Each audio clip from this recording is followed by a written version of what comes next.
नमस्कार प्यारे बच्चों, वेलकम टू ओरियन। बच्चों आज हम डिस्कस करेंगे आपका चैप्टर नंबर 4 और चैप्टर नंबर 4 है आपका राजनीतिक दल यानी पॉलिटिकल पार्टी से रिलेटेड आज हम चैप्टर पढ़ने वाले हैं। और इस चैप्टर में हम पढ़ेंगे सबसे पहले राजनीतिक दल का अर्थ यानी कि राजनीतिक दल किसे कहा जाता है। अब बात बहुत अच्छे से समझने की कोशिश कीजिए बच्चों। राजनीतिक दल, आप जानते हो कि हमारे देश में अर्थव्यवस्था को चलाने के लिए सत्ता की आवश्यकता होती है और वो सत्ता केंद्रीय स्तर पर भी पाई जाती है, राज्य स्तर पर भी पाई जाती है और इसी प्रकार से स्थानीय स्तर पर भी पाई जाती है। अब उस सत्ता में आने के लिए विभिन्न प्रकार के राजनीतिक दलों का संगठन किया जाता है और ये राजनीतिक दल क्या करते हैं, अपनी अपनी पार्टीज बना करके और चुनाव लड़ने की कोशिश करते हैं। यानी राजनीतिक दल उन दलों को कहा जाता है जो आपस में एक समूह बनाते हैं और चुनाव में अपनी सहभागिता को निर्धारित करते हैं। अब राजनीतिक दल करते क्या है, वो जनता को समझाने की कोशिश करते हैं कि हमारा जो दल है ये आपकी सेवा करता रहेगा या जितने भी वर्षों का कार्यकाल हमारे दल का रहेगा उतने वर्षों तक जनता को अच्छे अच्छे कार्य प्रदान किए जाएंगे, जनता के लिए जनता के कर्तव्यों का निर्वहन किया जाएगा और जनता के अधिकारों को ध्यान में रख करके कार्य किया जाएगा। इसी प्रकार से आप देखोगे कि हमारे देश में विभिन्न प्रकार के राजनीतिक दल हैं जो सत्ता में बने रहने की कोशिश करते हैं और जनता को समझाते हैं कि किस प्रकार से उनका राजनीतिक दल देश की अर्थव्यवस्था के लिए और वहां रहने वाली जनता के लिए लाभकारी हो सकता है। तो बच्चों जिस तरीके से अपन एग्जाम्पल ले सकते हैं, जैसे भारतीय जनता पार्टी का उदाहरण लिया जा सकता है, वो भी एक राजनीतिक दल है। कांग्रेस पार्टी का एग्जाम्पल लिया जा सकता है, वो भी एक राजनीतिक दल है। आम पार्टी का एग्जाम्पल लिया जा सकता है, वो भी एक राजनीतिक दल है। बहुजन समाज पार्टी हो सकती है। यानी ये सब राजनीतिक दल है जो सत्ता में आने के लिए प्रयत्न रहते हैं या सत्ता में आने की कोशिश करते हैं। तो सबसे पहले समझते प्यारे बच्चों राजनीतिक दल क्या होता है। देखिए राजनीतिक दल एक लोगों का ऐसा संगठित समूह है। यानी राजनीतिक दल क्या होता है, लोगों का एक संगठित समूह है। यानी लोग संगठन बनाते हैं और क्या लड़ते हैं, चुनाव लड़ने की कोशिश करते हैं। ठीक है, तो राजनीतिक दल लोगों का एक ऐसा संगठित समूह है जो चुनाव लड़ने और सरकार में राजनीतिक सत्ता प्राप्त करने के उद्देश्य से कार्य करते हैं। यानी चुनाव लड़ करके वो जीत जाएं और राजनीति में अपना कहीं न कहीं पर स्थान बना लें। अब समाज के सामूहिक हित को ध्यान में रखकर यह समूह कुछ नीतियां और कार्यक्रम निर्धारित करता है। यानी जो राजनीतिक दल है वो किस चीज को ध्यान में रखते हैं, समाज के सामूहिक हित को। यानी इस तरीके की नीतियां बनाने की कोशिश करते हैं जिसमें समाज का हित हो, समाज की भलाई हो। ठीक है, तो समाज के सामूहिक हित को ध्यान में रखते हुए ये जो राजनीतिक दल है वो कुछ नीतियां और कार्यक्रम निर्धारित करते हैं। ठीक है, आगे क्या देखते हैं कि राजनीतिक दल लोगों को यह समझाने का प्रयास करते हैं, क्योंकि हर राजनीतिक दल ये चाहता है कि लोगों को इस प्रकार से कन्विंस किया जाए कि लोग उनके प्रति या उनके खिलाफ नहीं हो और दूसरी बात उनको सपोर्ट करें, ताकि जब चुनाव का समय आए तो चुनाव में उस राजनीतिक दल को जिताया जा सके। तो क्या कोशिश की जाती है कि राजनीतिक दल लोगों को यह समझाने का प्रयास करते हैं कि उनकी नीतियां दूसरों की तुलना में क्या है, उचित है। आपने देखा होगा कि जब चुनाव का टाइम आता है तो विभिन्न प्रकार की राजनीतिक नीतियां अपना प्रचार प्रसार करती है और कोई भी एक राजनीतिक दल दूसरे राजनीतिक दल से अपने आप को श्रेष्ठ बताने की कोशिश करता है। जब चुनाव प्रचार प्रसार किए जाते हैं तो कई राजनीतिक पार्टियां हमारे मोहल्ले के अंदर आती है, हमारे नगर के अंदर आती है, हमारी गली के अंदर आती है और आपसे वोट मांगने का निवेदन करती है। दूसरी बात वो ये भी बताती है कि अगर हम सत्ता के अंदर आते हैं यानी हम चुनाव लड़ते हैं तो हम आपके लिए इस प्रकार के कार्य करेंगे जो कि दूसरी पार्टी नहीं करेगी। यानी क्या हो रहा है, एक तरीके से कंपटीशन होता है, प्रतिस्पर्धा होती है कि वो वाला राजनीतिक दल सही नहीं है, हमारा जो राजनीतिक दल है वो काफी अच्छा है, तो आप हमें सपोर्ट करिए, हमारा चुनाव कीजिए और हमें जिताइए ताकि हम आपके लिए साल भर अच्छे अच्छे कार्य कर सकें। तो राजनीतिक दल लोगों को यह समझाने का प्रयास करते हैं कि उनकी नीतियां दूसरों की तुलना में क्या उचित है या श्रेष्ठ है। ये चुनाव के माध्यम से समर्थन पाकर का मतलब होता है कि जब चुनाव होते हैं तो लोगों से अपना समर्थन पाते हैं और जिस पार्टी के समर्थन में सबसे ज्यादा वोट पड़ते हैं वो पार्टी क्या बन जाती है, विजय बन जाती है। तो ये चुनाव के माध्यम से समर्थन पाकर अपनी नीतियां लागू करना चाहते हैं। सामाजिक दल या राजनीतिक दल किसी भी या किसी समाज में मौलिक राजनीतिक विभाजन को दर्शाते हैं। सभी दलों ने समाज के कुछ हिस्सों का समर्थन किया है, यानी सभी दल समाज के कुछ हिस्से हैं उनका क्या करते हैं, समर्थन करते हैं। और किसी भी राजनीतिक दल में 3 मुख्य तत्व होते हैं। देखिए राजनीतिक दल के कितने मुख्य तत्व बताए गए हैं, 3 मुख्य तत्व बताए गए हैं। और वह राजनीतिक दल के 3 मुख्य तत्व कौन कौन से होते हैं। एक तो सबसे पहले नेता का मतलब वो व्यक्ति जो उस राजनीतिक दल की तरफ से क्या लड़ता है, चुनाव लड़ता है। दूसरा सक्रिय सदस्य का मतलब होता है उस पार्टी से रिलेटेड नेता के साथ जो भी एक्टिव पर्सन होते हैं, जो एक्टिव मेंबर्स होते हैं उनको सक्रिय सदस्य कहा जाता है। और अनुयायी या समर्थक यानी कौन उस पार्टी का क्या है, समर्थन कर रहे हैं। यानी आप जब वोट देते हो तो इसका मतलब क्या है कि आप उस पार्टी का समर्थन कर रहे हो।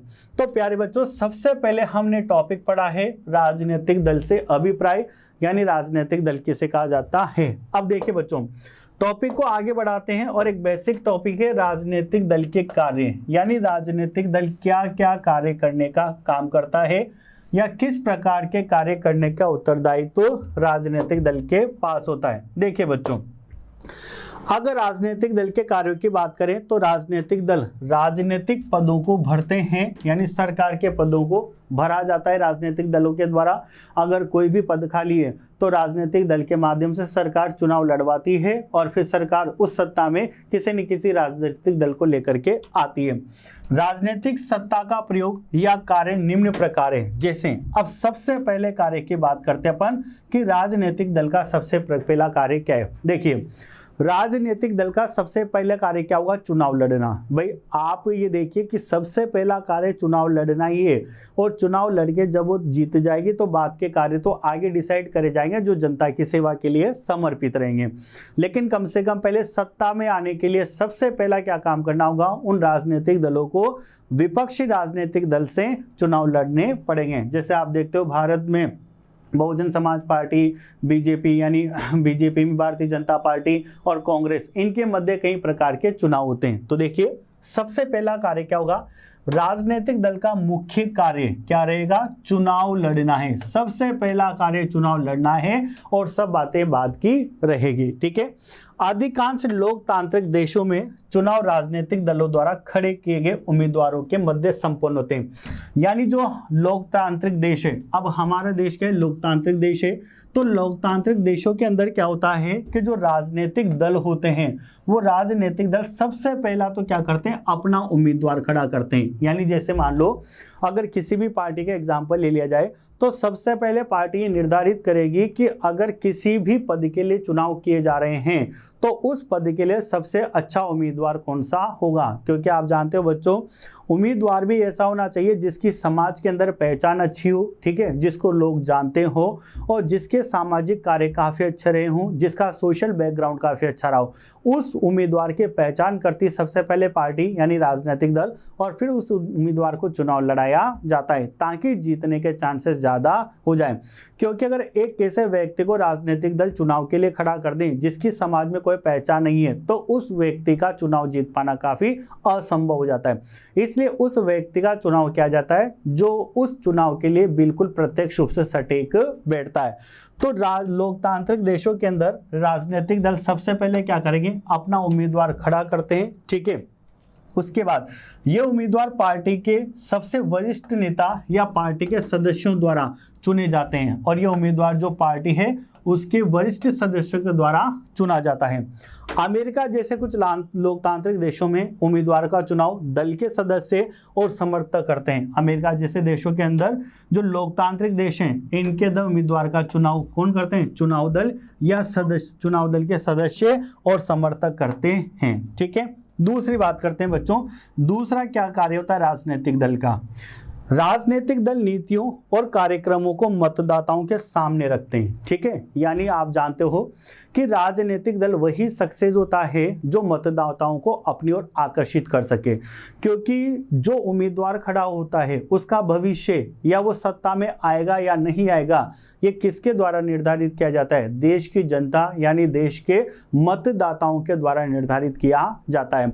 तो सबसे पहला फोकस ये रहता है कि जो मतदाता हैं उन्हें अपनी तरफ आकर्षित किया जाए और उन्हें अपने, अगर वो पहले से राजनीति के अंदर है वो व्यक्ति या उम्मीदवार, तो वो पहले अपने पुराने कार्य गिनाएगा कि हमने इस प्रकार के कार्य इस समय के अंतर्गत किए हैं। और अगर नया व्यक्ति है तो वो बखान करेगा कि हम आपके लिए वर्ष भर या प्रयत्न भर अच्छी नीतियां लेकर के आएंगे, अच्छे कार्यक्रम चलाएंगे ताकि आपके देश का आर्थिक विकास हो और जनता का भला किया जा सके। यानी सबसे इंपॉर्टेंट कार्य है कि मतदाताओं को या समर्थकों को अपनी तरफ खींचना। तो देखिए, राजनीतिक दल नीतियों और कार्यक्रमों को मतदाताओं के सामने रखते हैं और मतदाता अपनी पसंद की नीतियां और कार्यक्रम चुनते हैं, ठीक है।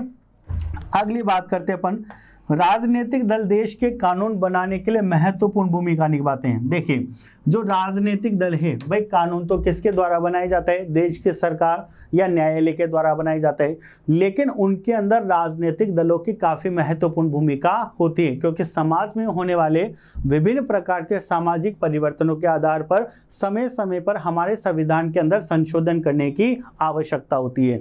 लेकिन इन सारे होने वाले नैतिक मूल्यों में और सामाजिक मूल्यों में होने वाले परिवर्तनों के बारे में कहीं ना कहीं तक राजनीतिक दल जिम्मेदार होते हैं। इसलिए कहा गया है आपसे कि राजनीतिक दल देश के लिए कानून बनाने में महत्वपूर्ण भूमिका निभाते हैं।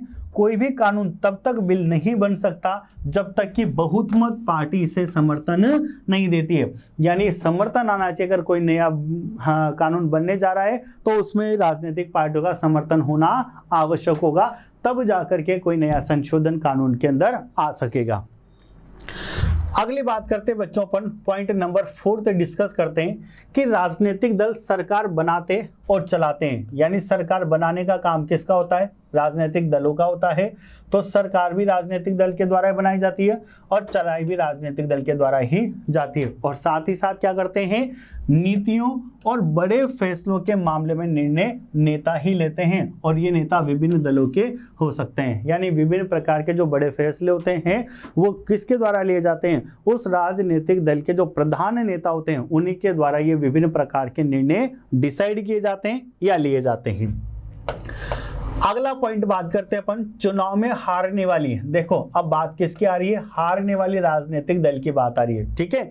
चुनाव में हारने वाले राजनीतिक दल शासक दल यानी जिसकी सरकार बनी हो के विरोधी पक्ष की भूमिका निभाते हैं, ठीक है। यानी कुल मिलाकर के हमेशा क्या होता है कि जो जीतती है वो तो राजनीतिक दल सत्ता के अंदर आ ही जाता है, लेकिन जो हारने वाला राजनीतिक दल है वो विपक्ष की भूमिका निभाता है। विपक्ष की भूमिका एक बहुत महत्वपूर्ण कदम है किसी भी देश की अर्थव्यवस्था के अंदर। क्यों? क्योंकि जो सरकार वर्तमान में केंद्र के रूप में है या राज्य के रूप में है वो अपनी मनमानी ना करे, इसलिए विपक्ष का होना काफी ज्यादा कंपलसरी। क्योंकि जब अर्थव्यवस्था से संबंधित कोई निर्णय अर्थव्यवस्था में गलत नजर आता है तो विपक्षी पार्टी जो चुनाव हार जाती है, ठीक है, वो उन फैसलों का क्या करती है? वो उन फैसलों के विरुद्ध होती है, विपक्ष में चली जाती है। और कहीं ना कहीं पर फिर जो सत्ताधारी अर्थव्यवस्था है या जो राजनीति है जो वर्तमान में चल रही है वो अपने डिसीजन इस प्रकार से लेने की कोशिश करती है कि जनता के विरोध कम से कम झेले जाएं। तो देखो क्या बोला गया है कि हारने वाली मतलब चुनाव हारने वाला जो राजनीतिक दल है वो शासक दल का मतलब जो वर्तमान में शासन कर रहा है, जो चुनाव जीत चुका है, ठीक है, के विरोधी पक्ष की भूमिका निभाती है, ठीक है। शासक दल ने जो भी डिसीजन लिया है उसके विरोध में कार्य करने वाली को क्या कहा जाता है? विरोधी पार्टी कहा जाता है, या वो हारने वाली राजनीतिक दल होता है। अगला बात करते हैं पॉइंट नंबर 7, जनमत निर्माण में राजनीतिक दल महत्वपूर्ण भूमिका निभाते हैं। यानी जनमत का जो निर्माण करना है तो उसमें राजनीतिक दल अपनी काफी महत्वपूर्ण भूमिका निभाते हैं। यह मुद्दों को उठाकर उन्हें लोगों के सामने स्पष्ट करते हैं। राजनीतिक दल कई बार लोगों की समस्याओं को लेकर आंदोलन भी करते हैं। आपने देखा होगा कि कई प्रकार के विभिन्न प्रकार के दल हैं, ठीक है। अब केंद्र सरकार या राज्य सरकार के कुछ ऐसे निर्णय हैं जिससे जनता खुश नहीं है, तो कुछ जो विपक्षी दल होते हैं वो उन जनता के सपोर्ट में आते हैं और विभिन्न प्रकार के सरकार के सामने आंदोलन चलाते हैं। अगर सरकार उनकी बातों पर सहमत हो जाती है तो आंदोलन बंद कर दिया जाता है, वरना फिर किसी न किसी प्रकार से इस समस्या का हल निकाला जाता है। जैसे आपने देखा होगा कि वर्तमान समय में या पिछले कुछ वर्षों में किसान आंदोलन हुआ था, ठीक है। अब किसान आंदोलन क्यों हुआ था? क्योंकि केंद्र सरकार ने किसानों के लिए जो कार्यक्रम और जो नीतियां निर्धारित करी थी, तो कुछ किसान उसके खिलाफ थे, तो कुछ जो विपक्षी पार्टियां थी जो सरकार के खिलाफ थी वो उन किसानों के समर्थन में आई और समर्थन में आकर के उनको एक बात बोला कि अगर हमें अपनी बात मनवानी है तो हमें सरकार के सामने क्या करना पड़ेगा, अनशन करना पड़ेगा, आंदोलन करना पड़ेगा, ताकि सरकार उन बातों पर राजी हो जाए जिन बातों को हम चाहते हैं। तो अगला काम क्या होता है कि जो राजनीतिक दल है कई बार लोगों की समस्याओं को लेकर आंदोलन भी करते हैं, ठीक है। अब आगे बढ़ते हैं बच्चों। अगला पॉइंट क्या है हमारे पास? राजनीतिक दल सरकार द्वारा चलाए जाने वाले कल्याणकारी कार्यक्रमों, ठीक है बच्चों। कल्याणकारी कार्यक्रमों का मतलब क्या होता है कि देश की अर्थव्यवस्था के लिए सरकार द्वारा चलाए जाने वाले इस प्रकार के कार्यक्रम जो देश की जनता को किसी न किसी प्रकार से लाभान्वित करेंगे। कल्याणकारी कार्यक्रम का अभिप्राय होता है कि सरकार के द्वारा देश की जनता के लिए चलाए जाने वाले इस प्रकार के कार्यक्रम जिससे देश की जनता को क्या प्राप्त होगा, लाभ प्राप्त होगा। जैसे सरकार ने कोई रोजगार कार्यक्रम चला दिया, सरकार ने जैसे पुरानी अगर सरकार की बात करें तो उसने अन्नपूर्ण, राजस्थान सरकार की बात करें तो अन्नपूर्णा योजना चला रखी थी जिसमें गरीबों को बहुत ही कम रुपए पर भोजन प्रदान किया जा रहा था। अभी वर्तमान अगर राजस्थान सरकार की बात करें तो सरकार ने इंदिरा रसोई योजना चला रखी है जिसमें उन लोगों को काफ़ी कम कीमत पर भोजन प्रदान किया जाता है जो अपने जीवन को सर्वाइवल करने में मुश्किलों का सामना करते हैं, ठीक है। तो सरकार के जो कल्याणकारी क्रम होते हैं, कल्याणकारी कार्यक्रम होते हैं, इनका अभिप्राय होता है कि इस प्रकार के कार्यक्रम जो देश की जनता को लाभ प्रदान करेंगे।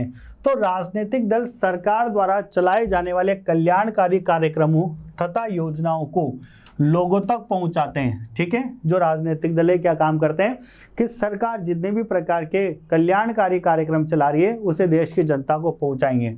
एक साधारण नागरिक के लिए किसी सरकारी अधिकारी की तुलना में किसी राजनीतिक कार्यकर्ता से संपर्क करना आसान होता है। देखिए क्या बोला गया है, एक साधारण नागरिक के लिए किसी सरकारी अधिकारी की तुलना में किसी राजनीतिक कार्यकर्ता से संपर्क करना आसान होता है, जैसे वर्तमान में स्थितियां बनी हुई है, ठीक है।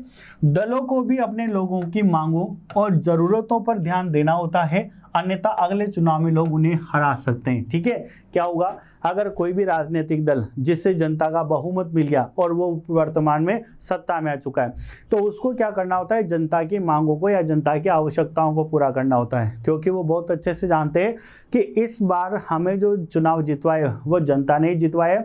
लेकिन अगर हम जनता की मांगों को स्वीकार नहीं करेंगे या जनता की आवश्यकताओं को पूरा नहीं करेंगे तो अगले वर्ष जब चुनाव आएंगे तो उस समय जनता हमें यानी मतदाता हमें मतदान नहीं करेंगे और हम चुनाव हार सकते हैं।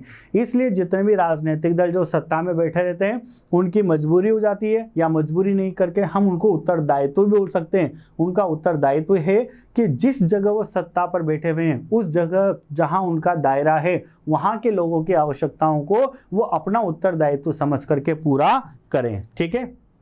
अब देखिए बच्चों, अब हम पढ़ते हैं कि राजनीतिक दलों की आवश्यकता क्यों होती है, यानी किसी भी देश को चलाने के लिए राजनीतिक दलों की आवश्यकता क्यों होती है। तो प्यारे बच्चों, राजनीतिक दल की आवश्यकता इसलिए होती है क्योंकि अगर कोई राजनीतिक दल नहीं होगा तो एक बड़ा समूह नहीं बन पाएगा, और बड़ा समूह नहीं बनेगा तो फिर कहां से सत्ता की वापसी होगी या कहां से सत्ता का निर्माण किया जा सकेगा। इसलिए देश के अंतर्गत राजनीतिक दलों का होना काफी ज्यादा जरूरी होता है। अब कैसे जरूरी होता है बात करते हैं। राजनीतिक दलों की आवश्यकता क्यों पड़ती, राजनीतिक दलों की आवश्यकता क्या कारण है राजनीतिक दलों की आवश्यकता का। तो सबसे पहले अपन पढ़ते हैं कि राजनीतिक दलों की आवश्यकता इसलिए होती है क्योंकि अनेक कार्य करते हैं। राजनीतिक दलों के बिना आधुनिक लोकतंत्र मौजूद नहीं हो सकता और दलों के अस्तित्व के बिना निम्न स्थितियां हो सकती है। यानी अगर आपके देश के अंतर्गत राजनीतिक दल नहीं होंगे तो देखिए राजनीतिक दल नहीं होने पर क्या क्या परिस्थितियां आपके देश के अंदर या स्थितियां आपके देश के अंदर हो सकती है। देखो बच्चों, अगर मान लो अपन इसको एक एग्जांपल से समझते हैं, सपोज करिए कि कोई वर्तमान में कोई सरकार सत्ता चला रही है, ठीक है। अब अगर किसी प्रकार का कोई दूसरा राजनीतिक दल गठित नहीं किया जाएगा तो आने वाले वर्षों में भी वही सरकार बनी रहेगी और वो सरकार यह सुनिश्चित कर लेगी कि उनसे लड़ने वाला कोई दूसरा राजनीतिक पक्ष नहीं है, तो वो क्या कर सकते हैं, अपने मनमाना डिसीजन ले सकती है। अब जरूरी नहीं है कि सरकार के द्वारा दिया गया या लिया गया डिसीजन देश के प्रत्येक जनता के लिए लाभकारी सिद्ध हो सकता है वो देश में कुछ लोगों के लिए लाभकारी हो लेकिन कुछ लोगों के लिए क्या हो, हानिकारक हो, ठीक है। तो ऐसी स्थिति में क्या होना चाहिए, विपक्षी दल होना चाहिए। जब विपक्षी दल होगा तो वर्तमान में जो सत्ता के अंदर केंद्रित सरकार है वो अपने निर्णय इस प्रकार से लेने की कोशिश करती है कि समाज के या सरकार जो भी चल रहा है तो समाज के लोगों को समान रूप से क्या किया जा सके, विकसित किया जा सके और सभी प्रकार के सेम इक्वल अपॉर्चुनिटी देश को प्रदान की जा सके। वरना क्या करेगा कि जो विपक्षी दल है वो देश की जनता के साथ आएगा और सरकार के खिलाफ खड़ा हो सकता है। और बच्चों, विपक्षी दल का मजबूत होना काफी ज्यादा जरूरी होता है क्योंकि कोई भी देश की सरकार अपने मनमाना डिसीजन नहीं ले सकता। भाई कोई तो विरोध करने वाला चाहिए ना। आपने कोई ऐसा डिसीजन ले लिया जिसमें आप ही सर्वमान्य समझते हो अपने आप को, तो बिल्कुल गलत है। जरूरी नहीं कि आपके द्वारा लिया गया डिसीजन पूरी देश की जनता के लिए लाभकारी होगा, तो उसका विरोध करने के लिए कोई विपक्षी पार्टी का होना काफी ज्यादा कंपलसरी होता है। तो देखिए बच्चों, क्यों आवश्यकता पड़ती राजनीतिक दलों की, सबसे पहला पॉइंट, चुनाव में प्रत्येक उम्मीदवार स्वतंत्र होगा, यानी प्रत्येक उम्मीदवार क्या होता है, स्वतंत्र होता है और किसी भी बड़े नीति परिवर्तन के बारे में लोगों को कहीं भी वादा करने में सक्षम नहीं होगा। देखो क्या बोला गया है, चुनाव में प्रत्येक उम्मीदवार स्वतंत्र होगा और किसी भी बड़े नीति परिवर्तन के बारे में लोगों को भी वादा करने में सक्षम नहीं होगा। यानी ऐसा नहीं कर सकते कि अपनी तरफ से कोई भी वादा कर दें, क्योंकि बहुत सारी चीजें सरकार के बाउंडेशन के अंदर चलती हैं। दूसरी बात, सरकार का गठन तो हो सकता है लेकिन इसकी उपयोगिता हमेशा अनिश्चित रहेगी। भाई सरकार का गठन तो होगा 100%, लेकिन इसकी उपयोगिता हमेशा क्या रहेगी, अनिश्चित रहेगी। किसी क्षेत्र में क्या करना है इसके लिए निर्वाचित प्रतिनिधि अपने निर्वाचन क्षेत्र के लिए उत्तरदायी हो सकते हैं, लेकिन देश कैसे चलाया जाएगा इसके लिए कोई भी उत्तरदायी नहीं होगा। लेकिन देश कैसे चलाना है इसके लिए कोई भी उत्तरदायी नहीं हो सकता। किसी पर्टिकुलर क्षेत्र के लिए तो आप उत्तरदायी हो सकते हो, लेकिन देश कैसे चलाना है संपूर्ण अर्थव्यवस्था के स्तर पर कोई उत्तरदायी नहीं होगा। अगली बात करते हैं, पंचायत चुनाव। भारत में कई राज्यों में पंचायत के लिए गैर पक्ष आधारित, गैर पक्ष का मतलब होता है जहां पर कोई दूसरा विपक्षी पक्ष नहीं होगा, ठीक है। तो पंचायती चुनाव, भारत के कई राज्यों में पंचायत के लिए गैर पक्ष आधारित चुनाव होते हैं। हालांकि पार्टियां औपचारिक रूप से चुनाव नहीं करती है, हालांकि पार्टियां औपचारिक रूप से क्या नहीं करती है, चुनाव नहीं करती है। सामान्यतः ये देखा जाता है कि गांव एक से अधिक समूह में विभाजित हो जाता है और प्रत्येक समूह सभी पदों के लिए अपने उम्मीदवारों का पैनल उतारता है। यानी क्या होता है, प्रत्येक गांव अपने आप में कुछ समूह बना लेते हैं और हर समूह क्या करता है, अपना पैनल उतार लेता है। जैसे मान लो कोई एक एग्जाम्पल लेते हैं, कोई बहुत बड़ा गांव में जहां पर पंचायती राज चुनाव होने हैं, ठीक है। अब पंचायती राज चुनाव होते हैं तो पंचायती राज चुनाव के अंदर 4-5 पोस्ट होती है, 4-5 पद होते हैं। तो गांव में रहने वाले जो ग्रामीण लोग होते हैं वो क्या करते हैं, 4-5 समूह बना लेते हैं। अब जो पहला समूह यानी पैनल बना लेते हैं। अब जो पहला समूह है वो भी अपने कार्यकर्ताओं को उतारता है मैदान में, यानी उम्मीदवारों को उतारता है चुनाव लड़ने के लिए। जो दूसरा समूह होगा वो भी अपने उम्मीदवारों को उतारेगा। यानी जितने भी समूह होते हैं गाँव में वो सब अपने अपने उम्मीदवारों को पैनल के अंदर उतारते हैं कि सब आपस में क्या लड़ेंगे, चुनाव लड़ेंगे। यह राजनीतिक दल उपस्थिति को आवश्यक बनाता है। पंचायती चुनाव में राजनीतिक दलों की भूमिका नगण्य होती है, ठीक है। और पंचायती चुनाव में राजनीतिक दलों की भूमिका क्या होती है, नगण्य होती है। नगण्य का मतलब नगण्य से लिखा बेटा, तो यहाँ पर आएगा नगण्य होती है, यानी शून्य होती है, ठीक है। अगली बात करते हैं, समाज को एक ऐसे एक लोकतंत्र की आवश्यकता है जो सरकार का समर्थन करे। यानी समाज को एक ऐसे लोकतंत्र की आवश्यकता होती है जो सरकार का क्या करे, समर्थन करे। जब जनता से देश के सरकार को समर्थन प्राप्त होता है तो सरकार प्रोत्साहित होती है और सरकार और नए नए कार्यक्रम और नई नई नीतियां देश के अंतर्गत इस प्रकार की लेकर के आती है कि वहां की जनता का ज्यादा से ज्यादा लाभ दिया जा सके, जनता को लाभ प्रदान किया जा सके। तो समाज को एक ऐसे तंत्र की आवश्यकता है जो सरकार का समर्थन करे, उस पर अंकुश रखें, नीतियां बनाए और उनका समर्थन करें। राजनीतिक दल इन्हीं सभी आवश्यकताओं को पूरा करते हैं। इस प्रकार यह कहा जा सकता है कि राजनीतिक दल लोकतंत्र भी एक अनिवार्य शर्त है। और ये सारी शर्तें किसके द्वारा पूरी की जाती है? राजनीतिक दलों के द्वारा। इसलिए कहा गया है कि राजनीतिक दल का होना अत्यंत आवश्यक होता है। ठीक है, अब देखो बच्चों, आगे हम बात करते हैं राजनीतिक पार्टी की। ठीक है, कौन कौन सी राजनीतिक पार्टियां होती है, क्या क्या चीजें होती है। राजनीतिक पार्टी व्यवस्था या प्रणाली, सबसे पहले एक दलीय शासन व्यवस्था। सबसे पहले किसकी बात की जाएगी? एक दलीय। एक दलीय वर्ड से क्लियर है जहां पर कितना दल हो? केवल एक दल हो। एक दलीय शासन व्यवस्था हो सकती है। क्या मतलब है इसका? वन पार्टी सिस्टम इसको कहा जाता है। इस व्यवस्था में केवल एक पार्टी को सरकार नियंत्रित करने की अनुमति है। यानी एक दलीय जो शासन व्यवस्था है, इस एक दलीय शासन व्यवस्था के अंदर क्या किया जाता है कि इस व्यवस्था में केवल एक पार्टी को, कितनी पार्टी को? केवल एक पार्टी को, क्योंकि लिखा हुआ एक दल, यानी जहां पर केवल एक ही दल हो। तो इस व्यवस्था में केवल एक पार्टी को सरकार नियंत्रित करने की अनुमति है। चीन में इसी प्रकार की पार्टी की व्यवस्था है, यानी एक ही पार्टी होगी, एक ही दल होगा जो सरकार को नियंत्रित करने की कोशिश करेगा, और चीन में इसी प्रकार की पार्टी बनाई जाती है। यहाँ केवल कम्युनिस्ट पार्टी का शासन करने की अनुमति होती है। यानी चीन के अंदर बात करें या इस व्यवस्था की बात करें तो यहाँ पर केवल कम्युनिस्ट पार्टी को ही शासन करने की क्या होती है? अनुमति प्राप्त होती है।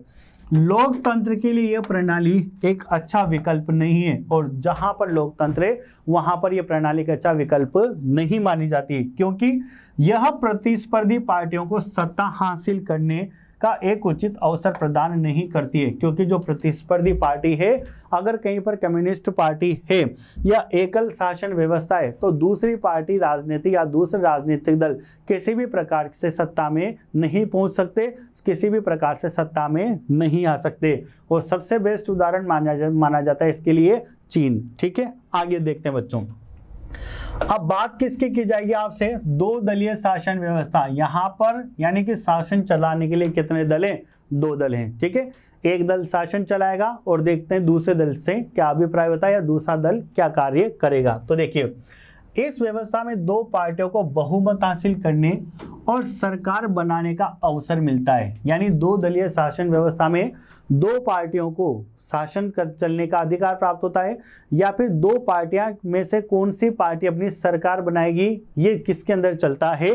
दो दलीय शासन व्यवस्था के अंदर चलता है। कैसे? इस व्यवस्था में दो पार्टियों को बहुमत हासिल करने और सरकार बनाने का अवसर मिलता है। सामान्यतः दो पार्टियों के मध्य शक्ति विभाजन होता है। संयुक्त राज्य अमेरिका और यूनाइटेड किंगडम में इसी प्रकार की शासन व्यवस्था है। यानी दो पार्टियां मुख्य रूप से चुनाव लड़ेगी, ठीक है, और दो पार्टी में से जो पार्टी चुनाव जीतेगी उसी पार्टी के द्वारा देश पर शासन किया जाएगा। और कौन से हैं इसके उदाहरण? जैसे संयुक्त राज्य अमेरिका दो दलीय शासन व्यवस्था का उदाहरण माना जाता है, और यूनाइटेड किंगडम ये भी क्या होता है? दो दलीय शासन व्यवस्था का उदाहरण माना जाता है। ठीक है, अब बात करते हैं बहुदलीय शासन व्यवस्था। देखिए, बहुदलीय शासन व्यवस्था की बात करें जहां न तो एक दल होगा, जहां न दो दल होंगे। यानी दल क्या होंगे? जो दल होंगे वो दो या दो से ज्यादा होंगे, क्योंकि एक दलीय शासन व्यवस्था में तो केवल एक ही दल रहेगा जो हमेशा राजनीतिक स्तर पर बना रहेगा, देश पर शासन करता रहेगा। किसी दूसरे राजनीतिक पार्टी को सत्ता के अंदर आने का अधिकार नहीं होगा, जैसा कि चीन के अंदर होता है। दो दलीय शासन व्यवस्था में हमने ये पढ़ा है कि वहां पर दो दल होंगे, दोनों के मध्य चुनाव होगा, और जिसमें शक्ति ज्यादा होगी यानी जो चुनाव जीतेगा वह देश की अर्थव्यवस्था पर शासन करेगा। लेकिन बहुदलीय के अंदर क्या होता है कि यहाँ पर दो या दो से ज्यादा दल होंगे जो अपनी अपनी शक्ति का प्रदर्शन करेंगे, जिनके मध्य चुनाव होगा, और जो पार्टी बहुदल में से जो पार्टी सबसे ज्यादा समर्थित पाई जाएगी जनता के मताधिकारों के द्वारा, उसको देश की अर्थव्यवस्था में सत्ता करने का या सत्ता में आने का अधिकार प्राप्त होगा। तो देखिए बच्चों, इस प्रणाली में दो या दो से अधिक राजनीतिक दलों में सत्ता हासिल करने के लिए चुनाव लड़ा जाता है। यानी बहुदलीय शासन व्यवस्था में दो या दो से ज्यादा पार्टियां सत्ता में आने के लिए शासन या चुनाव लड़ती है। भारत में चुनाव आयोग द्वारा, किसके आयोग द्वारा? चुनाव आयोग द्वारा, क्योंकि भारत में चुनाव कराने का जो अधिकार है वो केवल किसके पास है? चुनाव आयोग के पास है, जो समय समय पर देश के अर्थव्यवस्था में या देश के विभिन्न राज्यों में चुनाव संपन्न कराने का कार्य करता है। तो भारत में चुनाव आयोग द्वारा लगभग 750 से अधिक पार्टियां बहुपक्षीय प्रणाली के अंतर्गत पंजीकृत है। देखो बच्चों, कितनी पार्टियों की बात की जा रही है? 750 पार्टियों से भी ज्यादा पार्टी चुनाव लड़ती है। कहां पर? भारत के अंदर। इसलिए यहां पर पे बहुदलीय शासन व्यवस्था पाई जाती है। कौन सी व्यवस्था? बहुदलीय। ठीक है, बहुदलीय शासन व्यवस्था पाई जाती है। तो भारत में चुनाव आयोग के द्वारा लगभग 750 से भी अधिक पार्टियां बहुपक्षीय प्रणाली के अंतर्गत पंजीकृत है। यह विभिन्न प्रकार के हितों और विचारों को राजनीतिक प्रतिनिधित्व प्रदान करने के लिए अनुमति देती है। चलिए बच्चों, टॉपिक आगे बढ़ाते हैं। अब हमारे पास टॉपिक आ रहा है दलों का गठबंधन। यानी कि बच्चों, दलों के गठबंधन से अभिप्राय ये होता है कि कौन कौन से दल हमारे देश के अंदर है, यानी कौन कौन सी पॉलिटिकल पार्टीज है जो चुनाव लड़ती है। ठीक है, तो आगे बढ़ते हैं। भारत में गठबंधन में एक साथ आने वाले विभिन्न दलों द्वारा सरकार का गठन होता है। यानी जो विभिन्न प्रकार के दल है उनके गठन के द्वारा सरकार का क्या किया जाएगा? चुनाव किया जाएगा। जब बहुदलीय व्यवस्था, बहुदलीय व्यवस्था का मतलब होता है जिसमें बहुत सारे दल एक साथ मौजूद हो, उसे कहा जाता है बहुदलीय व्यवस्था। तो जब बहुदलीय व्यवस्था में कई पार्टियां चुनाव लड़ने और जीतने के उद्देश्य से हाथ मिलाती है, यानी आपको बात बताई जा रही है कि बहुदलीय व्यवस्था में जब कई सारी पार्टियां चुनाव लड़ने और जीतने के उद्देश्य से हाथ मिलाती, तो इससे क्या कहा जाता है? गठबंधन या मोर्चा की सरकार कहा जाता है। आगे बढ़ते हैं बच्चों। अब सबसे पहले अपन बात करते हैं आदर्श पार्टी प्रणाली की। देखिए बच्चों, सबसे पहले अपन यहां पर बात करेंगे आदर्श पार्टी प्रणाली की, कि आदर्श पार्टी प्रणाली का सिस्टम क्या है। यह निर्धारित नहीं किया जा सकता कि किसी शासन व्यवस्था को आदर्श प्रणाली के रूप में चुना जाए। यानी कि यह निर्धारित नहीं किया जा सकता कि किसी शासन व्यवस्था को किसके रूप में चुना जाए? आदर्श प्रणाली के रूप में चुना जाए। एक आदर्श पार्टी प्रणाली एक लंबे समय की कार्य प्रणाली के बाद स्वयं विकसित होती है। यानी कोई भी आदर्श पार्टी प्रणाली जब एक लंबे समय तक कार्य कर लेती है, उसके बाद क्या होती है? डेवलप होती है, यानी कि विकसित होती है। इसमें समाज की प्रकृति, राजनीतिक विभाजन यानी पॉलिटिकल डिवाइडेशन, राजनीति का इतिहास और चुनाव प्रणाली की सभी अपनी महत्वपूर्ण भूमिका निभाते हैं। यानी जितने भी सिस्टम है ये सब क्या करते हैं? समाज की प्रकृति, राजनीतिक विभाजन, राजनीति का इतिहास और चुनाव प्रणाली की सभी प्रकार की महत्वपूर्ण भूमिका निभाते हैं। दूसरी बात करते हैं अपन भारत में बहुदलीय शासन व्यवस्था है। यानी कि भारत में कौन सी शासन व्यवस्था है? बहुदलीय शासन व्यवस्था है। एग्जाम के पॉइंट ऑफ व्यू से इंपॉर्टेंट पार्ट बन जाता है कि भारत किस प्रकार की शासन व्यवस्था के रूप के अंतर्गत गिना जाता है। तो देखिए बच्चों, भारत एक बहुदलीय शासन व्यवस्था है। यानी भारत में कई सारे पॉलिटिकल पार्टीज है, कई सारे बहुदल हैं, जिसका मुख्य कारण यह है कि 2 या 3 पार्टियां इतने बड़े देश की भौगोलिक और सामाजिक विविधताओं को समेट पाने में असक्षम है। इसका मतलब ये है कि 2 या 3 पार्टियां इतने बड़े देश की सामाजिक और विविधताओं को समेट पाने में सक्षम नहीं है। यानी कि ये मान लीजिए कि पूरे देश में इतनी प्रकार की सामाजिक सांस्कृतिक विविधताएं पाई जाती है कि 2 या 3 पार्टियां उनको समेट नहीं सकती, यानी उन पर प्रॉपर तरीके से कार्य नहीं कर सकती। इसलिए सभी देशों में एक ही प्रकार की आदर्श पार्टी प्रणाली चले, यह संभव नहीं है। इसलिए किसी भी देश में यह संभव नहीं है कि एक ही प्रकार की आदर्श पार्टी प्रणाली वहां पर चले। देखिए, राजनीतिक दलों में लोकप्रिय भागीदारी। तो राजनीतिक दल नागरिकों के बीच अलोकप्रियता और उदासीनता के संकट का सामना कर रहे हैं। यानी जितने भी राजनीतिक दल है वो राजनीतिक दल क्या कर रहे हैं? नागरिकों के बीच किस बात का? अलोकप्रियता, यानी कि नागरिकों के बीच उनकी लोकप्रियता नहीं है, उदासीनता यानी नागरिक उनके प्रति उदासीन है, या फिर नागरिकों से वो ज्यादा इफेक्ट नहीं डाल पा रही है, के संकट का सामना कर रहे हैं। यानी हमारे देश में कई प्रकार के राजनीतिक दल इस प्रकार के हैं जिनकी नागरिकों के बीच में कोई पहचान नहीं है और वो नागरिकों से उदासीनता का फेस कर रहे हैं। कई दशकों में किए गए सर्वेक्षणों की श्रृंखला के आधार पर साक्ष्य यह दर्शाते हैं कि, यानी कई वर्षों का सर्वेक्षण करा गया इस मामले में, और कई वर्षों का सर्वेक्षण करने के बाद ये पता चलता है, अब क्या क्या बातें पता चलती है। सबसे पहली बात, दक्षिण एशिया की जनता राजनीतिक दलों पर भरोसा नहीं करती है। बच्चों, दक्षिण एशिया की बात की जा रही है कि जो दक्षिण एशिया है वहां की जनता राजनीतिक दलों पर किसी भी प्रकार का भरोसा या विश्वास नहीं करती है।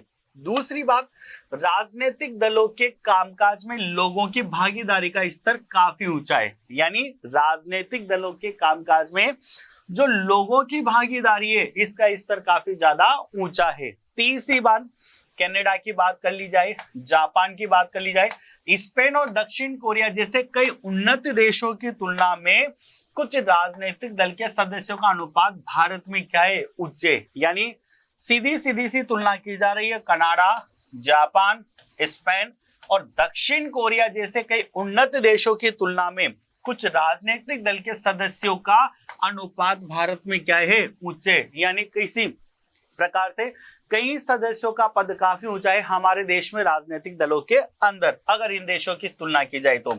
और पिछले 3 दशकों में भारत में राजनीतिक दलों और उनके सदस्यों के अनुपात में लगातार क्या हो रही है, तेजी हो रही है। यानी हर राजनीतिक दल में लगातार सदस्यों की संख्या क्या होती जा रही है, बढ़ती जा रही है। क्योंकि जैसे जैसे देश बढ़ता जाएगा वैसे वैसे पॉलिटिकल पार्टीज बढ़ती जाएगी और उन पॉलिटिकल पार्टीज यानी उन राजनीतिक दलों के अंदर शामिल होने वाले लोगों की संख्या भी लगातार बढ़ती जाएगी। अब बात करते हैं राजनीतिक दलों के प्रकार, यानी राजनीतिक दल कितने प्रकार के होते हैं। तो देखिए बच्चों, राजनीतिक दल 2 प्रकार के होते हैं। राजनीतिक दलों की बात की जाए तो राजनीतिक दल 2 प्रकार के होंगे। राष्ट्रीय स्तर पर जो राजनीतिक दल होते हैं उसे राष्ट्रीय दल कहा जाता है, और राज्य स्तर पर जो राजनीतिक दल होते हैं उन्हें राज्य दल कहा जाता है। क्योंकि आपको पता है हमारा देश किस किस में बटा हुआ है, केंद्र और राज्यों के अंदर बटा हुआ है। यानी संपूर्ण देश की सरकार को तो केंद्रीय सरकार कहा जाता है, जो संपूर्ण देश से संबंधित नीतियों या कार्यक्रमों को निर्धारित करने का काम करती है। और हमारा जो देश है वो केंद्र के साथ साथ राज्यों में बटा हुआ है, यानी प्रत्येक राज्य में अपने आप में एक सरकार होती है और उसे संबंधित राज्य की सरकार के नाम से जाना जाता है। तो इसी प्रकार से हमारे देश में 2 प्रकार के राजनीतिक दल होते हैं। एक तो राष्ट्रीय दल जो पूरे राष्ट्र से संबंधित होता है, और एक राज्य दल जो पर्टिकुलर किसी राज्य से संबंधित होता है। तो हम यहाँ पर बात कर रहे हैं कि राजनीतिक दल कितने प्रकार के होते हैं। तो बच्चों, एक तो होता है राष्ट्रीय दल और एक होता है राज्य दल। यानी राजनीतिक दलों के 2 प्रकार में क्या क्या देखा आपने, एक तो राष्ट्रीय दल और एक राज्य दल। अब राष्ट्रीय दल क्या होता है इसके बारे में बात करते हैं। वे दल जो संघ का मतलब समझेंगे अभी हम लोग आगे। वे दल जो संघ की कई या सभी इकाइयों में मौजूद हैं। भारत में राष्ट्रीय दल और राज्य दल दोनों हैं। देश में प्रत्येक पार्टी को चुनाव आयोग से पंजीकरण कराना अनिवार्य है। यानी अगर कोई भी पार्टी चुनाव लड़ना चाहती है तो फिर वो सबसे पहले क्या करेगी, चुनाव आयोग में अपना पंजीकरण कराएगी, रजिस्ट्रेशन कराएगी, तभी जाकर के वो चुनाव लड़ सकती है, चाहे वो राज्य दल से संबंधित हो या फिर वो राष्ट्रीय दल से संबंधित हो। दूसरी बात करते हैं राज्य दल। वे दल जो केवल संघीय इकाइयों में से एक में मौजूद हो, यानी संघीय इकाइयों में से किसी एक इकाई के अंदर मौजूद हो, उसे क्या कहा जाता है, राज्य दल कहा जाता है। यानी 2 स्तर के राजनीतिक दल हमारे देश में होते हैं। एक तो होता है राष्ट्रीय दल और दूसरा कौन होता है, राज्य दल। राष्ट्रीय दल क्या होता है, संघ की कई और सभी इकाइयों में से मौजूद हो, और जबकि राज्य दल क्या होते हैं, केवल संघ की इकाइयों में से ही मौजूद हो सकते हैं। ठीक है, आगे बढ़ते हैं बच्चों। अब हम आगे बात बढ़ा करके राष्ट्रीय दल को टॉपिक आगे बढ़ाते हैं। अभी हमने 2 दल डिस्कस करे, राष्ट्रीय दल और राज्य दल। अब सबसे पहले किसकी बात की जा रही है, आपसे राष्ट्रीय दल की बात की जा रही है कि राष्ट्रीय दल होता क्या है, किसे राष्ट्रीय दल कहा जाता है। तो देखिए बच्चों, सबसे पहले अगर अपन यहाँ पर राष्ट्रीय दल की बात करते हैं, एक पार्टी जो 4 राज्यों में लोकसभा चुनाव या विधानसभा चुनाव में कुल वोटों को कम से कम 6% हासिल करती है, और लोकसभा में कम से कम 4 सीटें जीते उसे राष्ट्रीय दल के रूप में मान्यता दी जाती है। 5 स्टार क्वेश्चन में प्यारे बच्चों एग्जाम में आपसे पूछा जाता है कि राष्ट्रीय दल किसे कहा जाता है या राष्ट्रीय दल से क्या अभिप्राय है। ठीक है, तो बच्चों पहले हल्का सा एक शॉर्ट में आपको चीज को समझिए। आप हमारे देश की संसद के बारे में जानते हो। हमारे देश की जो संसद है उसके मेनली 3 पार्ट होते हैं। हमारे देश की संसद के मेनली 3 पार्ट होते हैं और वो 3 पार्ट कौन कौन से? एक तो आपको पता है लोकसभा। हमारी संसद के 3 पार्ट में एक पार्ट होता है लोकसभा का, एक पार्ट होता है राज्यसभा का, ठीक है, और दूसरा पार्ट होता है राष्ट्रपति। यानी हम ये बोल सकते हैं कि हमारी संसद के 3 अंग होते हैं। कितने अंग होते हैं? 3 अंग। सबसे पहला अंग लोकसभा होती है, दूसरा अंग राज्यसभा होती है और तीसरा अंग राष्ट्रपति होता है। ये तीनों मिलकर के हमारी संसद को चलाने का काम करते हैं। अब आपसे पूछा गया है कि जो राष्ट्रीय दल है, तो राष्ट्रीय दल से आप क्या समझते हैं? तो बच्चों राष्ट्रीय दल का मतलब समझते हैं एक पार्टी, किसी पार्टी की आपसे बात की जा रही है जो 4 राज्यों में लोकसभा चुनाव या विधानसभा चुनाव में कुल वोटों का कम से कम कितना प्रतिशत हासिल करती हो? 6%। कुल वोटों के कम से कम 6% हासिल करती हो। कहां पर? राज्यों में, एक तो लोकसभा चुनाव या फिर विधानसभा चुनाव में। यानी मैं आपसे बोल सकता हूं कि कोई एक ऐसी पार्टी जो लोकसभा और राज्यसभा में टोटल जितना भी प्रतिशत आता है उसमें से कम 6% हिस्सा जिस पार्टी का होगा और लोकसभा में कम से कम कितनी सीटें जीतती हो? 4 सीटें। यानी टोटल वोटिंग की प्रतिशत की बात की जाए तो लोकसभा या विधानसभा में कुल वोटों का 6% तो उसके पास होना चाहिए। और दूसरी बात, लोकसभा में कम से कम उसकी कितनी सीटें होनी चाहिए? 4 सीटें होनी चाहिए। तो जिसके साथ भी ऐसा होगा या जो राजनीतिक दल ऐसा कर पाएगा उस राजनीतिक दल को राष्ट्रीय दल का दर्जा दे दिया जाएगा। वापस समझिए बच्चों, राष्ट्रीय दल वही राजनीतिक दल बन सकता है जो लोकसभा और राज्यसभा में कुल वोटों का कम से कम 6% हिस्सा अपने पास रखती हो और लोकसभा में कम से कम उसके पास कितनी सीटें आनी चाहिए? 4 सीटें आनी चाहिए। ये 2 कंडीशन जो राजनीतिक दल पूरा कर लेगा उस राजनीतिक दल को राष्ट्रीय दल का दर्जा दे दिया जाएगा। ठीक है, आगे बढ़ते हैं। उसे राष्ट्रीय दल कहा जाता है। ठीक है, आयोग सभी पार्टियों को समान रूप से मानता है। यानी जो चुनाव आयोग है उसके लिए सभी पार्टियां बिल्कुल समान रूप से, कोई ऊपर नीचे किसी के अंदर कोई भेदभाव नहीं किया जाता है। लेकिन यह बड़ी और स्थापित पार्टियों के लिए कुछ विशेष सुविधाएं प्रदान करता है। लेकिन जो कुछ बड़ी पार्टियां होती है और जो पहले से स्थापित पार्टी है यानी काफी पुराने टाइम से चली हुई पार्टी आ रही है उनके लिए कुछ विशेष सेवाएं प्रदान करने का कार्य करता है, सुविधाएं प्रदान कराता है। दूसरी बात करते हैं बच्चों, यहां पर पे देखिए आप लोग क्या बोला गया है कि इन दलों को एक अनूठा प्रतीक दिया जाता है। क्या दिया जाता है? अनूठा प्रतीक।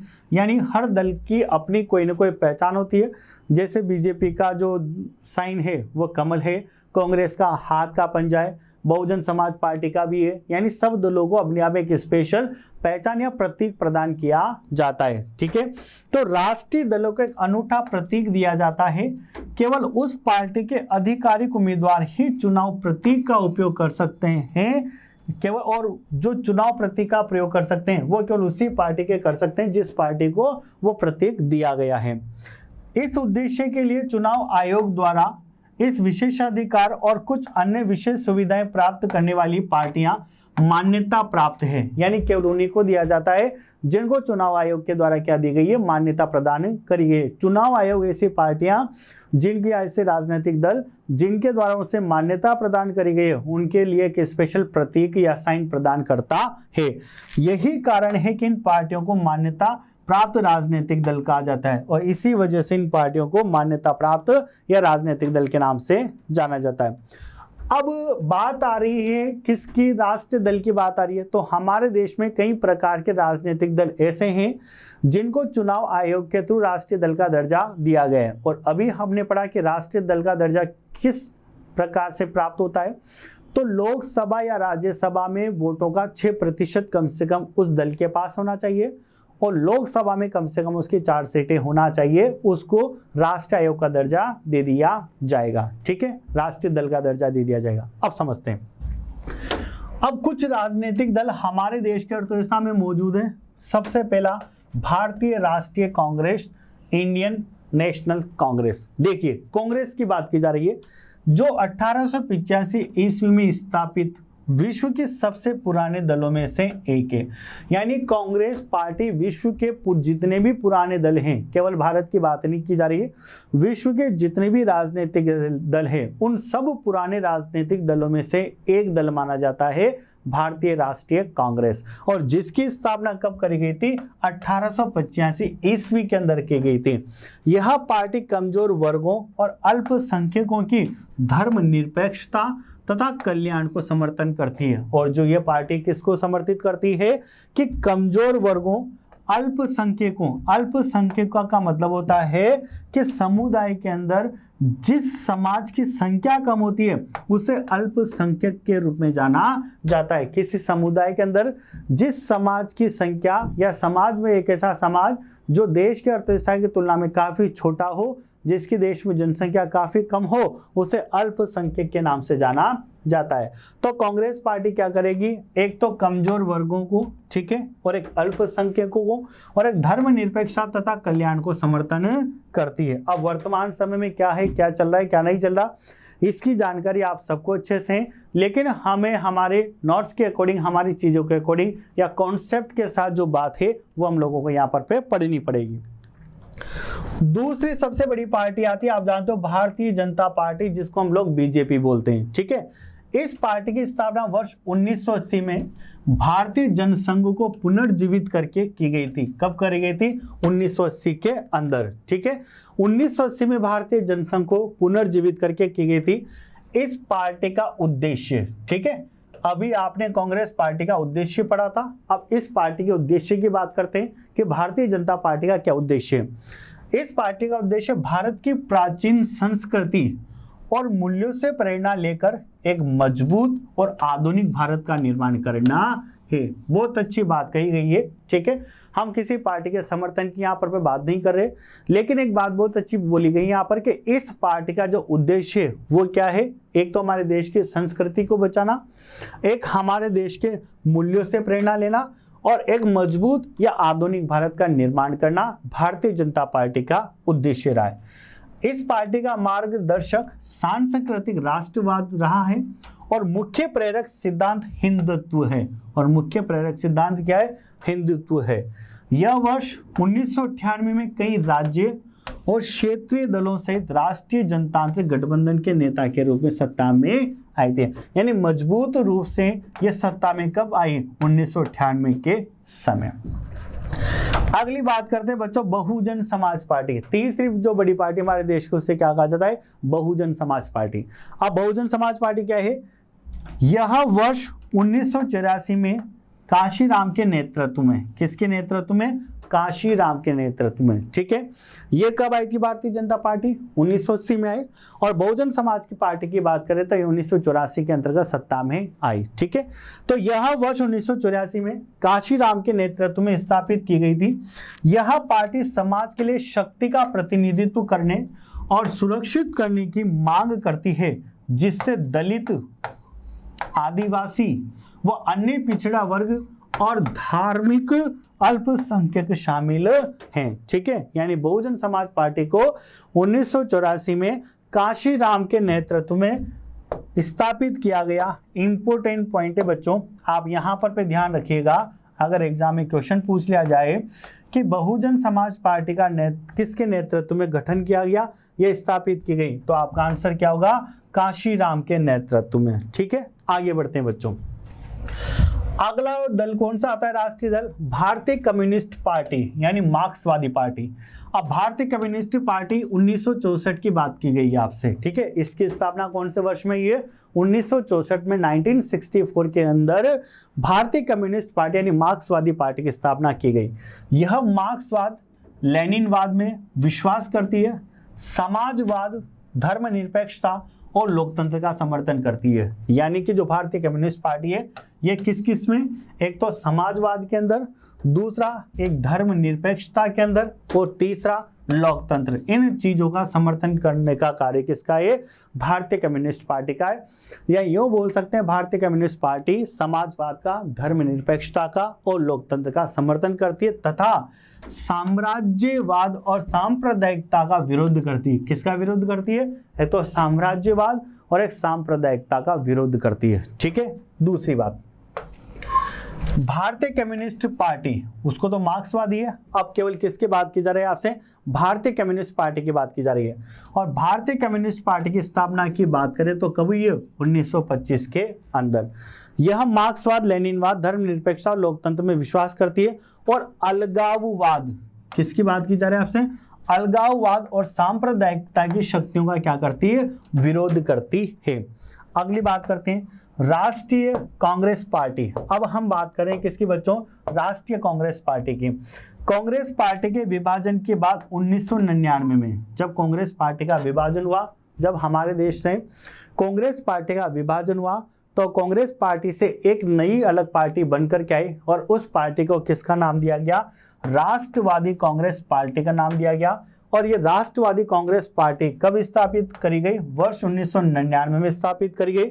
और यह एक तो बात करेगी लोकतंत्र की, गांधीवादी धर्मनिरपेक्षता, इक्विटी यानी समानता होना चाहिए देश के अंदर, सामाजिक न्याय, देश में सभी को सामाजिक रूप से न्याय प्राप्त होना चाहिए, और संघवाद का क्या करती है? समर्थन करती है। यानी राष्ट्रीय कांग्रेस पार्टी जो कि भारतीय कांग्रेस पार्टी से अलग हुई, जो 1999 के अंदर स्थापित हुई, और किस किस को ज्यादा समर्थन करती है? लोकतंत्र, गांधीवादी निरपेक्षता, इक्विटी, समाज न्याय को महत्व देती है।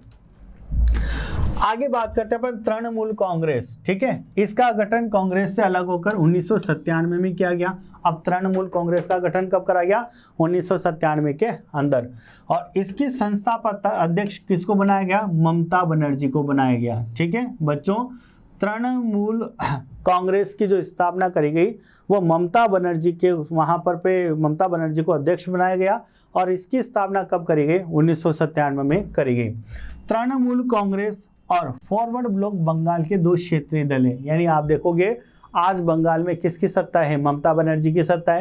यानी ममता बनर्जी वहां की क्या है? सरकार है। ठीक है, तो इसको ममता बनर्जी की जो सरकार है या ममता बनर्जी की जो पार्टी है उसको क्या नाम दिया गया? तृणमूल कांग्रेस का नाम दिया गया है। ठीक है, और तृणमूल कांग्रेस और फॉरवर्ड ब्लॉक बंगाल के दो क्षेत्रीय दल हैं। यानी ये कहाँ के क्षेत्रीय दल माने जाते हैं? बंगाल के क्षेत्रीय दल माने जाते हैं, क्योंकि ममता बनर्जी बंगाल की ही सत्ता को संभालती है। ठीक है, नोट, वर्तमान में नेशनल पीपल्स पार्टी को भी राष्ट्रीय राजनीतिक दल की मान्यता प्राप्त है। यानी नई पार्टी का नाम आया है यहाँ पर पे नेशनल पीपल्स पार्टी। इसको भी किसका दर्जा प्राप्त है? राष्ट्रीय दल का दर्जा प्राप्त है। तो बच्चों ये अभी तक हमने पढ़े राष्ट्रीय दल। अब बात आती है किसके? राज्य दल की, क्योंकि हमने देखा था कि हमारे देश में राजनीतिक दल को दो भागों में बांटा गया था। एक तो राष्ट्रीय दल के रूप में जो अभी हमने कंप्लीट करा है, और एक दूसरा राज्य दल के रूप में। ठीक है, अब हम टॉपिक क्या ले रहे हैं? राज्य दल।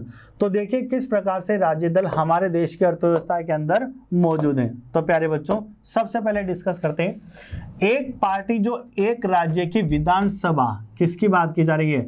भाई वर्ड से क्लियर है, आपको लिखा हुआ यहाँ पर पे राज्य दल। राज्य दल का मतलब किसी पर्टिकुलर राज्य से क्या रहेगी? संबंधित रहेगी।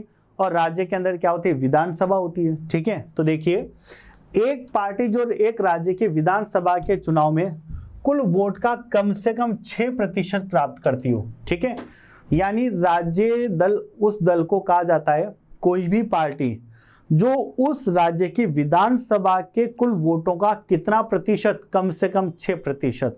और विधानसभा में कितनी सीटें? मिनिमम 2 सीटें उसकी होना चाहिए, तब जाकर के उस पार्टी को उस राज्य की राज्य दल में गिना जाएगा। तो देखिए क्या बोला गया आपसे कि एक पार्टी जो एक राज्य की विधानसभा, किसकी बात की जा? राज्य की विधानसभा की बात की जा रही है, और उस विधानसभा के टोटल 100% वोटिंग में से कम 6% वोटिंग होना चाहिए, और उस विधानसभा के अंदर कम से कम उसकी 2 सीटें होना चाहिए। जो भी राजनीतिक दल ऐसा करने में सक्षम हो गया उसे राज्य दल का दर्जा दे दिया जाएगा। तो देखिए एक पार्टी जो एक राज्य के विधानसभा के चुनाव में कुल वोट का कम से कम कितना प्रतिशत, 6% प्राप्त करती है, और कम से कम कितनी सीटें जीतती है, अभी आपको बताया गया 2 सीटें जीतती है, उसे राज्य दल के रूप में मान्यता दे दी जाती है। इन्हें आमतौर पर क्षेत्रीय पार्टी के रूप में भी जाना जाता है, और राज्य दल को क्या बोल सकते हैं अपन, क्षेत्रीय पार्टी, क्योंकि पर्टिकुलर किसी राज्य या पर्टिकुलर किसी क्षेत्र से संबंधित होती है। ठीक है, फिर भी ऐसी पार्टियों को उनकी विचारधारा या दृष्टिकोण क्षेत्रीय नहीं होना चाहिए।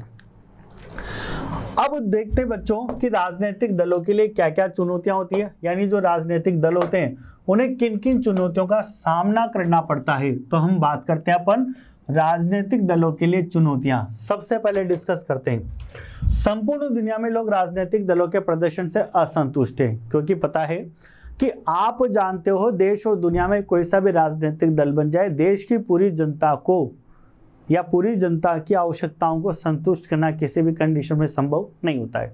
क्यों? क्योंकि हम अच्छे से जानते हैं कि लोगों की आवश्यकताएं अनंत और असीमित होती है, और उन्हें पूरा करने के लिए साधन सीमित मात्रा में होते हैं। तो किसी भी देश की केंद्रीय सरकार या किसी भी देश का राष्ट्रीय दल जो सत्ता में आए, वो उस देश में रहने वाली संपूर्ण जनता के अनुसार उनकी मांगों और आवश्यकताओं को पूरा करने में सक्षम नहीं हो पाती है। तो यहाँ पर आपको एक बात बोली गई है कि संपूर्ण दुनिया में लोग राजनीतिक दलों के प्रदर्शन से क्या है, असंतुष्ट हैं। ठीक है, कोई संतुष्ट है, कोई असंतुष्ट है। ठीक है, लेकिन दुनिया का अगर एवरेज लगाया जाए तो असंतुष्ट है।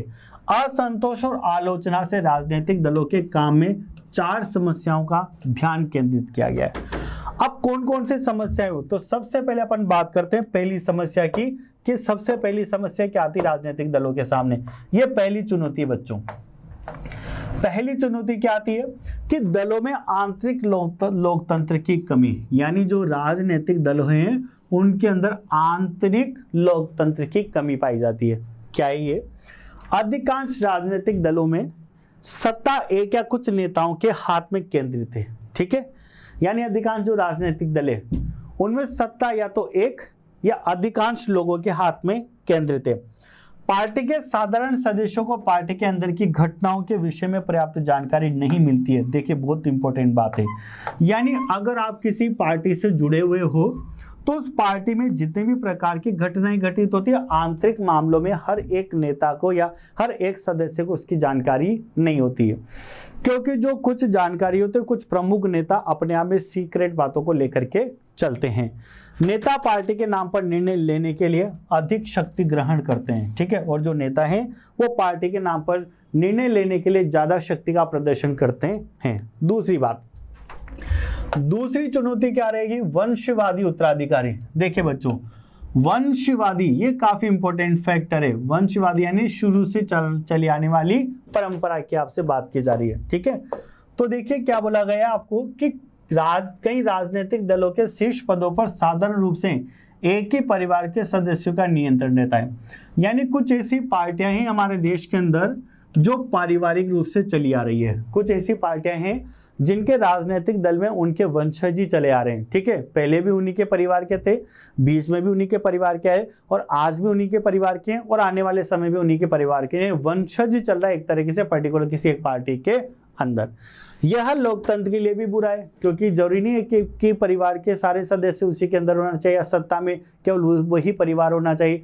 बिल्कुल, क्योंकि लोकतंत्र के लिए बिल्कुल सही नहीं माना जाता, क्योंकि जिन लोगों के पास पर्याप्त अनुभव या लोकप्रिय समर्थन नहीं है वे सत्ता के पदों पर कब्जा करने के लिए आते हैं। ठीक है, आगे देखते। तीसरी चुनौती क्या है? पैसा और बाहुबल की शक्ति। कुछ लोग ऐसे हैं जिनके पास काफी सारा पैसा है और उस पैसे के दम पर, उस बाहुबल के दम पर शक्ति के अंदर आ जाते हैं, यानी सत्ता के अंदर आ जाते हैं, जो कि गलत है। पढ़ते हैं क्या है? यह चुनाव के दौरान राजनीतिक दलों के लिए एक प्रमुख चुनौती है।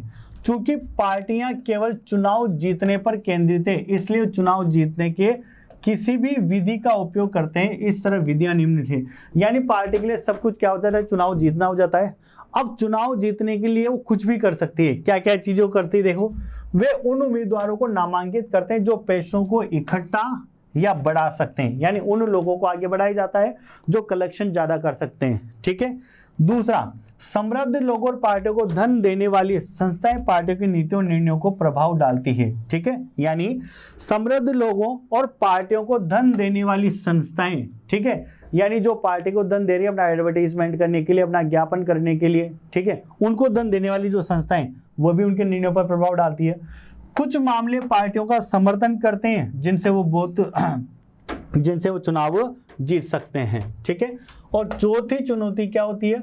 मतदाताओं का सार्थक विकल्प। ठीक है, यहाँ पर मतदाताओं का क्या होता है? सार्थक विकल्प। अक्सर पार्टियां मतदाताओं को एक सार्थक विकल्प प्रदान करने में प्रतीत नहीं होती है। सार्थक विकल्प देने के लिए पार्टियों को काफी भिन्न होना चाहिए। उदाहरण के लिए हमारे देश में भी आर्थिक नीतियों पर सभी प्रमुख दलों में अंतर कम हो गया है। जो वास्तव में अलग अलग नीतियां चाहते हैं उनके पास कोई विकल्प नहीं है। यानी कुल मिलाकर के ये है कि देश की जनता के लिए या देश का विकास करने के लिए समान रूप से नीति बनानी चाहिए।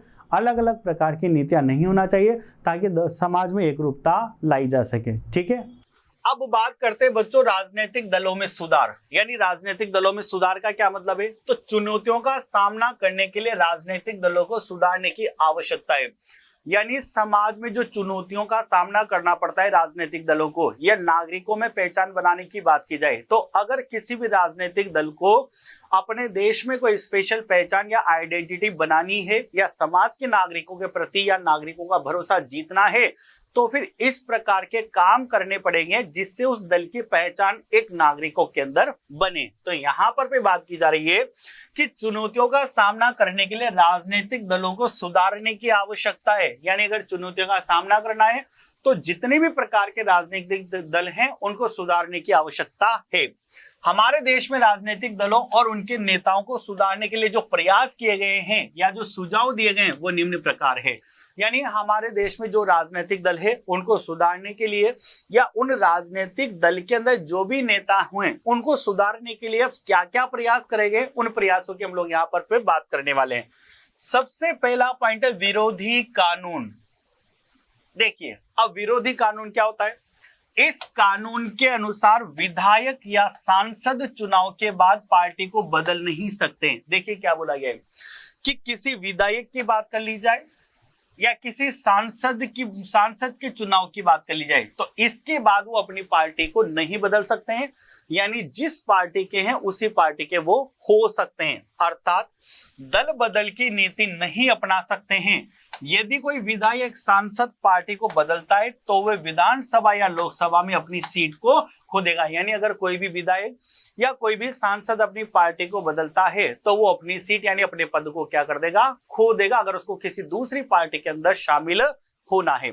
यह इसलिए किया गया क्योंकि कई निर्वाचित प्रतिनिधि मंत्रिमंडल में शामिल होने के लिए या नकदी पुरस्कार के लिए विपक्षी दल में शामिल हो गए थे और इसको करने के पीछे का कारण ये रहा है।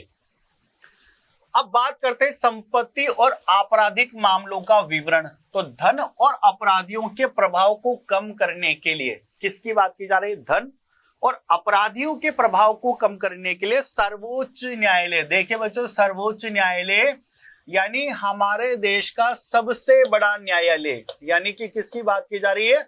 हमारे देश के सबसे बड़े न्यायालय की बात की जा रही है। सर्वोच्च न्यायालय का मतलब होता है बच्चों हमारे देश का सबसे बड़ा न्यायालय जिसकी सुनवाई फाइनल होती है। ठीक है, तो धन और अपराधियों के प्रभाव को कम करने के लिए सर्वोच्च न्यायालय ने एक आदेश पारित किया है।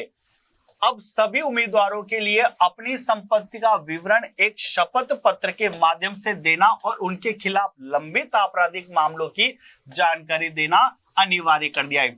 यानी जितने भी प्रकार के नेता हैं, जो भी व्यक्ति है, उनको पहले अपनी संपत्ति का विवरण देना पड़ेगा कि वर्तमान में उनके पास कितनी संपत्ति रखी हुई है और पिछले उनके आपराधिक मामले यानी वो किसी अपराध के मामले में शामिल तो नहीं है ना। इन दोनों चीजों का विवरण इन दोनों चीजों का विवरण देना पड़ेगा। ऐसा किसने कहा है? सर्वोच्च न्यायालय ने कहा है। लेकिन जांच करने के लिए कोई प्रणाली नहीं है। लेकिन इस चीज की जांच करने के लिए कोई प्रणाली नहीं है कि उम्मीदवार द्वारा दी गई जानकारी सही है या गलत है। यानी कि बच्चों बात अधूरी हो गई। एक तरफ तो सर्वोच्च न्यायालय कहता है कि जो भी व्यक्ति इस भाग में शामिल होने जा रहा है उसको अपनी संपत्ति का विवरण देना पड़ेगा और साथ ही साथ पुराने आपराधिक मामलों की जांच भी उसको देनी पड़ेगी, शपथ देनी पड़ेगी, शपथ पत्र पे लिखना पड़ेगा। लेकिन आगे बात बोली गई है कि इसकी कोई ठोस कार्यप्रणाली नहीं है। इसका मतलब सबूत नहीं है आपके पास कि जो सूचनाएं आपको दी जा रही है वो बिल्कुल सही है या फिर गलत इंफॉर्मेशन आपको प्रोवाइड कर दी गई है। आयकर रिटर्न दाखिल करें, यानी जो भी व्यक्ति पॉलिटिकल पार्टीज या चुनाव में शामिल होते हैं उनको क्या करना पड़ेगा, आयकर रिटर्न दाखिल करना पड़ेगा, यानी रिटर्न कितना भरा है उन्होंने वो दिखाना पड़ेगा। चुनाव आयोग ने एक आदेश पारित किया कि जिससे राजनीतिक दलों को अपने संगठनात्मक चुनाव कराने और आयकर रिटर्न दाखिल करने के लिए आवश्यक हो गया है।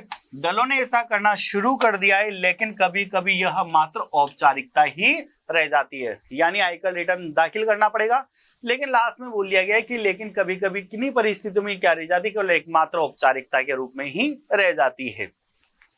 इन सुझावों के अतिरिक्त कई अन्य सुझाव अक्सर राजनीतिक दलों को सुधारने के लिए किए जा सकते हैं। क्या क्या किए जा सकते हैं, बात करते हैं। राजनीतिक दलों के आंतरिक मामलों को विनियमित करने के लिए एक कानून बनाया जाना चाहिए जो पार्टी के विवादों के मामले में न्यायाधीश के रूप में कार्य करने और उच्चतम पदों के लिए खुले चुनाव कराने के लिए एक स्वतंत्र अधिकार रखने के लिए अपने संविधान का पालन करने राजनीतिक दलों के सदस्यों को रजिस्टर करने के लिए अनिवार्य किया जाना चाहिए। यानी कि ये बोला गया कि राजनीतिक दलों के आंतरिक मामलों को विनियमित करने, विनियमित का मतलब है उनके लिए कोई नियम बनाने चाहिए, के लिए एक कानून बनाया जाना चाहिए। ठीक है, यानी उनके लिए क्या बनना चाहिए, एक लीगल बनना चाहिए, कानून बनना चाहिए जो पार्टी के विवादों के मामले में न्यायाधीश के रूप में, जो पार्टी के विवादों के मामले में न्यायाधीश यानी न्याय देने वाला, ठीक है, कार्य करे, उच्चतम पदों के लिए खुले चुनाव कराने के लिए, एक स्वतंत्र अधिकार रखने के लिए, अपने संविधान का पालन करने के लिए, राजनीतिक दलों के सदस्यों को रजिस्टर करने के लिए अनिवार्य किया जाना चाहिए। महिला उम्मीदवारों के लिए बात करें तो महिला उम्मीदवारों के लिए कम से कम टिकट यानी लगभग 1/3 देने के लिए राजनीतिक दलों को अनिवार्य बनाया जाना चाहिए। यानी जितने भी राजनीतिक दल में जितने भी सीटें होती हैं उन टोटल सीटों की 1/3 यानी उनका 1/3 भाग कम से कम किसका होना चाहिए, महिलाओं का होना चाहिए। ठीक है, दूसरी बात करते हैं। सरकार को अपने चुनाव खर्चों का समर्थन करने के लिए पार्टियों को पैसा देना चाहिए। यानी सरकार अगर कोई समर्थन करवाना चाहिए तो सरकार को उन पार्टियों को समर्थन देने के लिए पैसा देना चाहिए ताकि वो आराम से चुनाव लड़ सके। और ऐसे दो माध्यम हैं जिन्हें राजनीतिक दलों में सुधार किया जा सकता है। कौन कौन सा? पहला, लोग याचिकाओं, प्रचार, आंदोलन के माध्यम से राजनीतिक दलों पर दबाव डाल सकते हैं। ठीक है, यानी लोग याचिकाओं के माध्यम से, प्रचार के माध्यम से, आंदोलन के माध्यम से राजनीतिक दलों पर प्रभाव डाल सकते हैं या दबाव डाल सकते हैं। यदि राजनीतिक दल को लगता है कि इससे जनता का समर्थन मिलेगा तो यह सुधारों के विषय में अधिक गंभीर हो जाएगा। और यानी राजनीतिक दलों को लगता है कि इससे जनता के अंदर उसकी छवि बनेगी तो फिर यह सुधार काफी जरूरी हो जाता है। दूसरा पॉइंट है कि राजनीतिक दलों में नागरिक भागीदारी देकर दलों की स्थिति को सुधार सकते हैं। यानी नागरिकों की भागीदारी देना चाहिए जिससे दलों को सुधारा जा सके। महत्वपूर्ण बिंदु, आओ बच्चों इन पर भी डिस्कस कर लेते हैं कि क्या क्या चीज होती है। सबसे पहले बात करते हैं राजनीति की। ठीक है, तो राजनीति किसे कहा जाता है या राजनीति होती क्या है? राष्ट्र और व्यापक समाज के संगठन को स्वस्थ, असंदिग्ध, जन विश्वास्यता या विश्वसनीयता बनाए रखने में सक्षम जन प्रतिनिधियों तथा विताजनों की व्यवस्था का किसी समय विशेष पर राष्ट्र के भीतर और बाहर दिखाई देने वाला रूप, उसे क्या कहा जाता है? राजनीति कहा जाता है। राष्ट्रीय दल अभी अपन ने देखा, ठीक है, कि पिछले आम चुनाव में कम से कम 4 राज्यों के कुल वैध मतों का 4% मत करने वाले दल को राष्ट्रीय दल कहा जाता है। क्षेत्रीय दल जो राज्य से संबंधित होते हैं, वह राजनीतिक दल जिसका प्रभाव केवल विशेष क्षेत्र यानी विशेष राज्य तक ही सीमित होता है। दल बदल, विधायिका के लिए किसी दल विशेष से निर्वाचित होने वाले प्रतिनिधि का उस दल को छोड़कर किसी अन्य दल के अंदर दल बदल, यानी एक दल को छोड़ करके आप दूसरे दल में जा रहे हो। होता है बच्चों आजकल, कोई भी नेता एक पार्टी को छोड़ करके दूसरी पार्टी में चले जाते हैं। क्यों चले जाते हैं? कोई राजनीतिक कारण हो सकते हैं, सामाजिक कारण हो सकते हैं, सत्ता की बात हो सकती है, कुर्सी की बात हो सकती है। जैसे वर्तमान समय में राजस्थान में कुछ ऐसा सिनेरियो क्रिएट हो रहा है कि कोई भी नेता जो अपनी पार्टी से खुश नहीं है या उसकी मांगों को पूरा नहीं किया जा रहा, तो वो अपनी पार्टी चेंज करने की धमकी देते हैं या एक पार्टी को छोड़कर दूसरी पार्टी के अंदर चले जाते हैं। उसे कहा जाता है दल बदल। ठीक है, तो ये चैप्टर आपका कंप्लीट होता है प्यारे बच्चों। Thank you, have a nice day to all.